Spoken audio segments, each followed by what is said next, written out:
I'm going to give you 3 different ways from 3 different disciplines about pike flexibility. It's about extending your hamstring and trying to get yourself to grow in a way that you wouldn't have thought before. Everybody's different and how your body reacts is going to be different. So you need to learn to find out what is the best style for you, and sometimes you have to change styles along the way because your body adapts. So I'm going to give you 3 different ways from 3 different disciplines about pike flexibility. It's about extending your hamstring and trying to get yourself to grow in a way that you wouldn't have thought before. It's Feldenkrais, it's gymnastics, and it's ballet. Yes, I've done all those 3 things. I've done so much random stuff in my life, and I'm just giving you the highlight reel which helped me get to where I am today. Sweet. This one is gymnastics. Please do not set it up like I'm doing here. Just use a wall. Walls are everywhere. I just can't access it right now for this shot because we got to get it done. So you stand up. If you're not this flexible, you're just not ready for this. But you don't have to be super close. You can be this far away. You can lean forward, and you're just sort of leaning on the wall like that. The better you get, the more you can get in. So I'm leaning like this. My legs are slightly bent to start with, but you see my feet are really flexed. I'm going to start straightening them up. My back's really rounded. I want to try and have my back as straight as possible. And I'm just going to lean into it and let gravity. So I can bend my knees as long as I'm getting that stretch. I'm pushing my bellies against my thigh, and I'm just pushing up. I'm going to have my hands here to reduce the pressure, or I can hang down to get as much as I can. The more I stretch, the more I get. That's the gymnastics pike stretch. Ugh. Quick change. The next one is the ballet pike. I learned this from a ballet teacher. I'm not sure if it's a ballet thing, but I learned it from a ballet teacher, so I think it's a ballet technique. So I flex my feet. Remember those flexing points we were doing in the other video that you haven't watched yet, but you need to go watch, or you have watched, and thank you for watching it. Like and subscribe.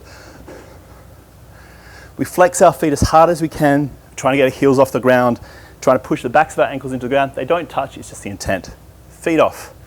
Hands are going shoulder height. We push our belly button forward and we lunge like this. Trying to keep our feet off the ground.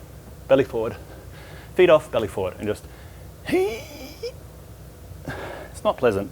If you want, you can put your hands down there, push your belly forward, but do this one first because it's more incorporating that mobility of using your strength to reach your end range. Or we go there and boom. Now the last one is the most painful of them all, and you have to do it with your own sense of self-realization. The Feldenkrais technique.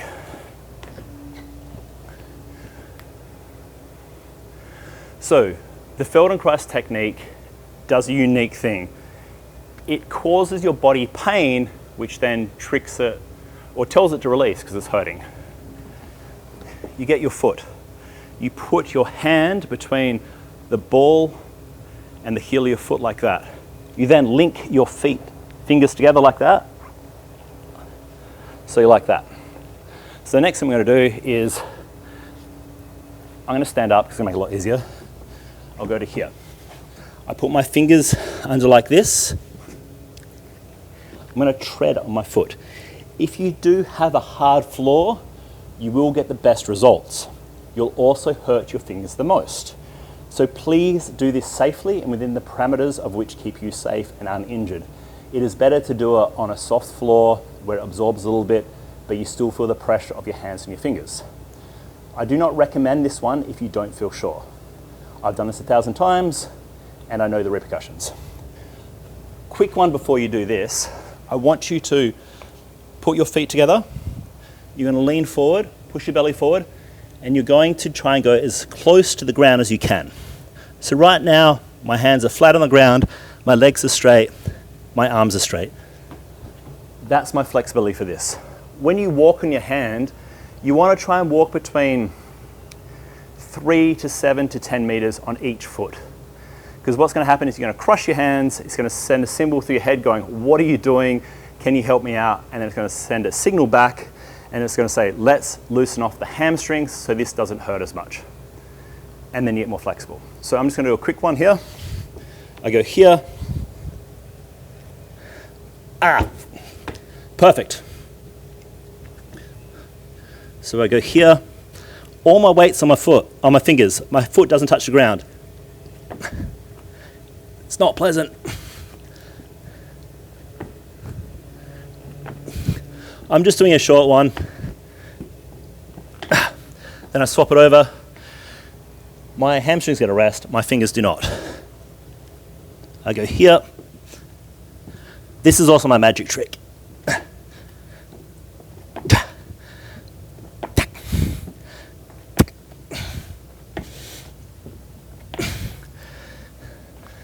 Now, I put my feet together, I straighten my legs up, I fold from my hips, I put my hands on the ground, and now I can bend my elbows a little bit.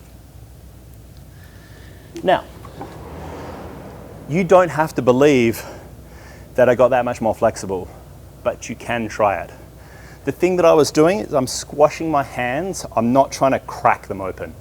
That pressure on my hands just releases that hamstring, and I got that little bit more flexible. So that's 3 ways to increase your pike flexibility.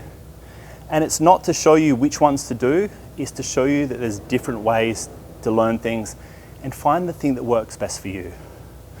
Like I said before, I might not be the best teacher for you, but you need to find them. If I see someone who's really good and I get some information from, I'm gonna give them a link. If you like something that I've done, pass it to a friend, see if they like it. Because I might not be the perfect person for you, but I might be the perfect person for your friend. Have a good one.